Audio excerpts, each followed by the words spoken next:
नमस्कार दोस्तों, आज बुधवार का शुभ दिन है और इस पावन दिन की शुरुआत हम श्री गणेश भगवान जी के पवित्र नाम के साथ करते हैं। गणपति बप्पा की कृपा से हर संकट दूर होता है और सुख शांति का वास होता है। कृपया इस वीडियो को अंत तक देखें और मेरे चैनल को पसंद करें व सदस्यता लें ताकि गणपति बप्पा आप पर अपना आशीर्वाद बरसाएं, आपको दीर्घायु प्रदान करें और आपके परिवार को रोग और दुख से मुक्त करें। टिप्पणी में गणपति बप्पा मोरया लिखना न भूलें। जय गणेश। आज मैं उन महत्वपूर्ण पाठों पर चर्चा कर रहा हूँ जो विजेताओं ने अपनी सबसे बड़ी असफलताओं से सीखे हैं। क्या मैं सबसे मूल्यवान सूत्रों को उजागर कर सकता हूँ और उन्हें आपके साथ साझा कर सकता हूँ? जब हम सफलता के बारे में सोचते हैं तो हम अक्सर विजेताओं, चैंपियनों, उन लोगों के बारे में सोचते हैं जो अपनी कड़ी मेहनत से शीर्ष तक पहुंचे हैं। लेकिन असफलताओं के बारे में क्या? जो लोग चूक गए, जो लोग पूरी तरह से सफल नहीं हो पाए। हम अक्सर यह अनदेखा कर देते हैं कि विजेता असफलताओं से बहुत कुछ सीख सकते हैं और यही हम आज की चर्चा में देखेंगे। असफलता के प्रति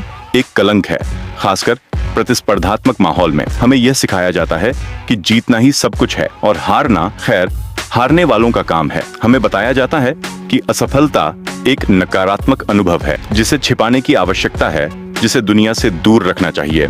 लेकिन क्या यह सच है? क्या असफलता हमेशा एक बुरी चीज है?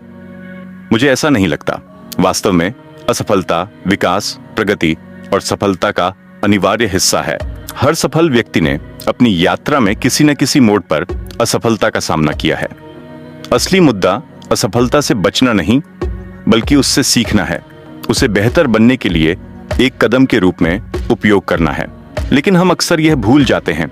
हम अक्सर असफलता को सफलता का विरोधी मानते हैं, बजाय इसके कि इसे सफलता की ओर एक आवश्यक कदम के रूप में माना जाए। हमें असफलता के प्रति अपना दृष्टिकोण बदलने की आवश्यकता है और यही विजेता करते हैं। वे असफलता से नहीं डरते, वे इसे अपनाते हैं, इससे सीखते हैं और इसे अपने लाभ के लिए उपयोग करते हैं। J.K. रोलिंग, हैरी पॉटर श्रृंखला की लेखिका, जब उन्होंने अपनी पुस्तकें लिखनी शुरू की तो वह एक अकेली मां थीं जो भत्ते पर जी रही थीं। उन्हें 12 प्रकाशकों द्वारा नकारा गया था। तब एक ने अंततः उनके काम को प्रकाशित करने का फैसला किया। क्या आप कल्पना कर सकते हैं अगर उन्होंने पहले अस्वीकृति के बाद हार मान ली होती, या दूसरी या 10वीं बार, तो आज हमारे पास हैरी पॉटर नहीं होता। वॉल्ट डिज्नी को उनकी पहली नौकरी में एक समाचार पत्र में रचनात्मकता की कमी के कारण निकाल दिया गया था। उन्होंने अपनी खुद की एनिमेशन कंपनी शुरू की जो अंततः मिकी माउस जैसे सबसे आइकॉनिक पात्र के निर्माण की ओर ले गई। थॉमस एडिसन, जो बिजली बल्ब के आविष्कारक थे, उन्होंने 1000 बार असफल होने के बाद इसे सही किया। उन्होंने कहा, मैं असफल नहीं हुआ हूं, मैंने 10,000 तरीके ढूंढे हैं जो काम नहीं करते। इन विजेताओं ने असफलता को उन्हें पीछे नहीं खींचने दिया। उन्होंने इसे अपनी पहचान बनाने नहीं दिया।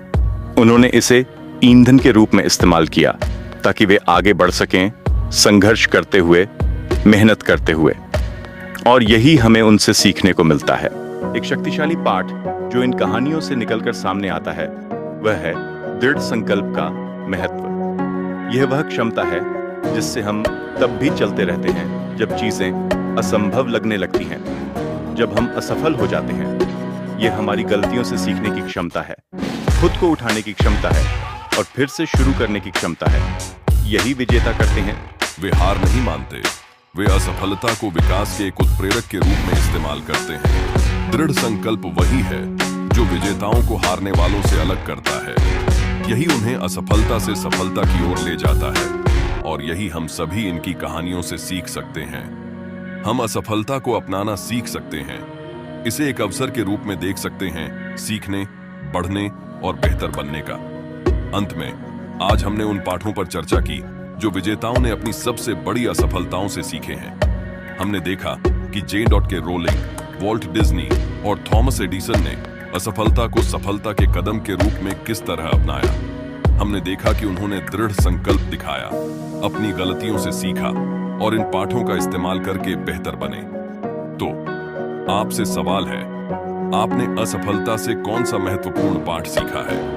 इसे मुझे नीचे टिप्पणी में बताएं। और अगर आप यहाँ नए हैं तो अधिक प्रेरणादायक सामग्री के लिए सदस्यता लें जो आपको बढ़ने, सीखने और सफलता प्राप्त करने में मदद करेगी।